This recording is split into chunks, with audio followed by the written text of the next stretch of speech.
Magluwas sa pagsiguro nga matinlo ang mga classroom, pagpanglimpyo sa palibot ilabi na sa posible breeding grounds sang lamok, ginatutukan sa mga buluthuan. Sa dugang nga detalye makaupod naton si Daryl Marie Sarmiento, live nagikan sa Pavia, Iloilo. Daryl?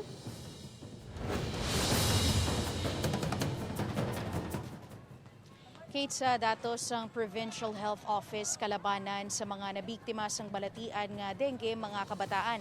Gani sa pagbalik eskwela sa madason nga simana pagpaninlo sa palibot sang eskwelahan mas ginhatagan sang prioridad.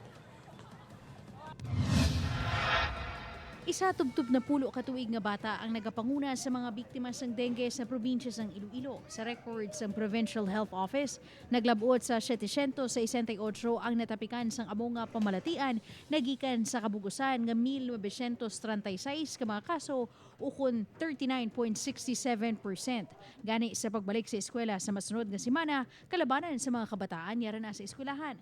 Buta nga diri sa Hibawan Elementary School sa Pavia, Iloilo, may mga nagapanapas sang kahoy agud mabuhinan ang masiot nga bahin sang bulutuan. Kinapasiguro man nga wala sa mga nagalapta nga mga container nga posible pangitugan sang lamok. Ang mga matagas nga hilamon, amat-amat naman gin panghawanan. Magluwas sa pagpreparar sang lesson plan sa mga kabataan nga back to school na. Ang mga maestra, todo man paninlo sa mga classrooms nila. Maglimpyo sa kada classroom kag sa pangaamon nga palibot para malikawan ang dengue. Gina-arrange ko gid sang maayo ang amon nga classrooms nga wala sing may mga nakastock nga mga tubig, especially sa gilid sang mga classrooms namon. Pati ginikanan para lang masiguro ang katinlo, sila na mismo ang nagapangamot para lang mabutang sa siguro ang kahimtangan sa mga estudyante. Ang lang panarapo para sa apo ko lang palang kinanglan maninlo agad perme kaya importante gina sa mga bata.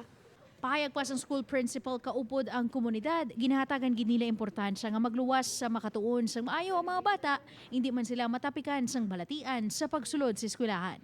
So gina-assure gid namon sa mga ginikanan nga safe ang ila kabataan maluwas sa COVID-19 nga may ara kami health protocols kag sa dengue pagid.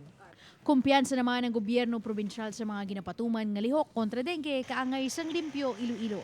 Sa subong nga 2022, mas manubo ang kaso sang dengue, hindi kaangay sang natabo sang 2019 nga nagdeklarar sang dengue outbreak. Monitoring our status here in the province, and we are doing well in responding to it. So much so that wala kita sa adjustments gid bala. Because I think our preemptive measures are working.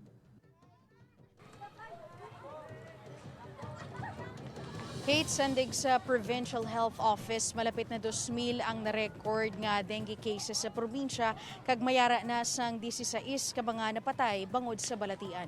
Kate? Madamo nga salamat, Daryl Marie Sarmiento.